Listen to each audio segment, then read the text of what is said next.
Salut à toi et bienvenue sur cette vidéo dans laquelle je vais essayer un petit peu de te présenter en détail le programme de prépa ECE, notamment de prépa ECE première année dans laquelle je me trouve actuellement. Donc je vais essayer un petit peu de répondre aux questions que de nombreux préparationnaires ou de nombreux futurs préparationnaires peuvent se poser. Qu'est-ce qu'on étudie en prépa? Quelle est la charge de travail? Enfin surtout, comment les cours sont dispensés, comment ils sont répartis, comment ils sont enseignés, quelles sont leurs importances, etc. Donc déjà dans un premier temps, donc ce qu'il faut savoir, c'est que voilà, ma vidéo va se décomposer en trois grosses parties. Dans un premier temps, je vais te t'énoncer, te présenter voilà le programme matière par matière en prépa ECE1. Ensuite, mais je dirais même dans le même temps, je vais te dire quelle est l'importance et le poids de chaque matière au sein de la filière. Donc combien d'heures on en a par semaine et quelle est leur importance au concours.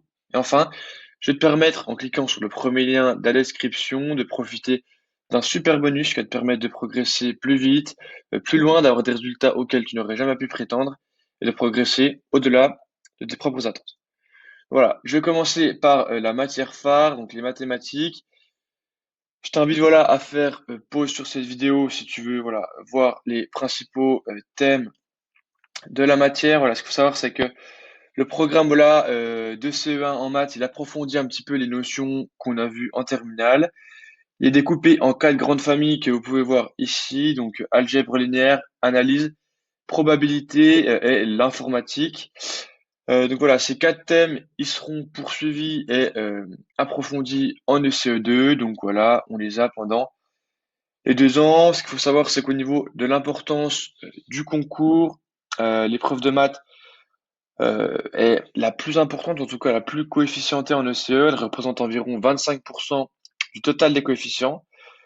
Donc voilà, tous les candidats qui souhaitent avoir une bonne école, en tout cas, plus on vise haut, plus on doit être très bon en mathématiques. C'est un petit peu un passage obligé. Et donc voilà, 8 heures de maths par semaine, plus 2 heures d'informatique. Donc voilà un petit peu comment se découpe le programme de maths et comment il est réparti dans la semaine.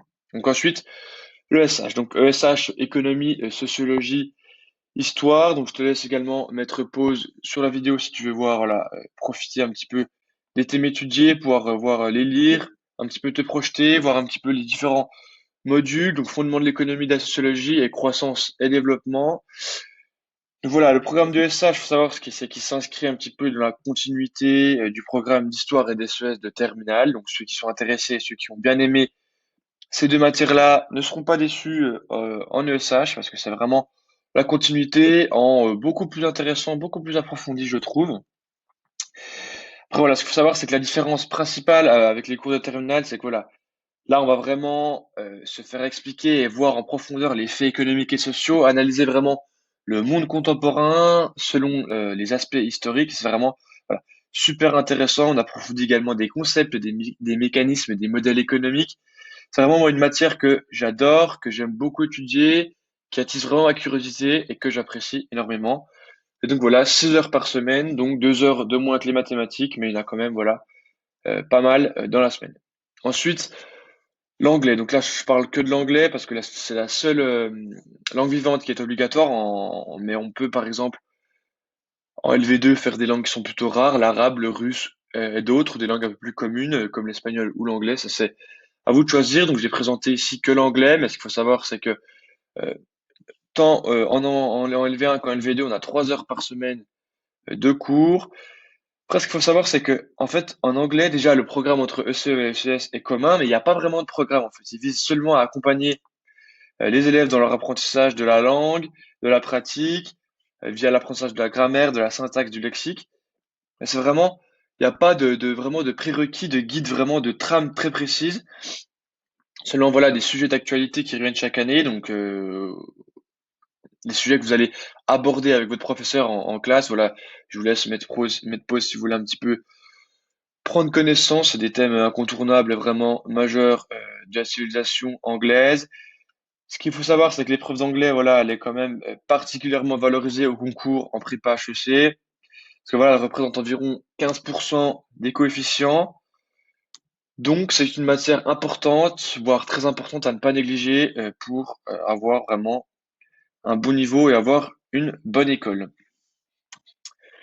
Donc ensuite, la culture générale. Donc le programme de culture générale, voilà, ce qu'il faut savoir, c'est qu'il vise tout d'abord à approfondir et à développer nos connaissances culturelles acquises durant les années de collège et de lycée.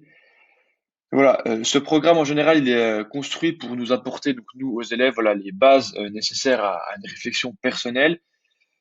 Voilà, pour vraiment nous former à la réflexion, nous ouvrir l'esprit sur les thèmes, les sujets, les différentes thématiques contemporaines, les questionnements, pour qu'on puisse avoir notre propre avis, pouvoir connaître les enjeux et pouvoir, voilà, participer au débat. Donc ça nous fait progresser non seulement à l'oral grâce au col, mais également à l'écrit à travers la dissertation, par exemple. Donc voilà, pour fournir cet approfondissement, voilà, on s'appuie sur des œuvres littéraires ou philosophiques durant toute l'année. Elles peuvent être mythologiques, elles peuvent être religieuses, elles peuvent être, voilà, esthétiques. C'est un petit peu tous les sujets qui sont abordés, tous les thèmes. Ça peut refléter de l'art, de la technique par exemple, et autres, la culture par exemple. C'est vraiment voilà de la culture générale, des fondements un petit peu de nos civilisations. Ça permet voilà d'en savoir beaucoup plus et davantage sur de nombreux thèmes qui nous entourent. Donc voilà, 3 heures par semaine de philo et 3 heures par semaine de lettres.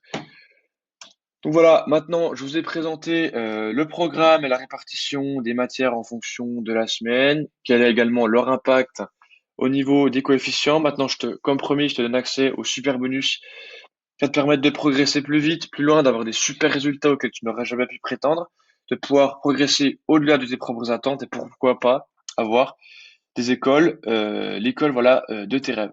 Moi, je te remercie beaucoup d'avoir suivi cette vidéo jusqu'au bout et je te dis à bientôt dans une prochaine vidéo et abonne-toi surtout si cette vidéo t'a plu. Salut!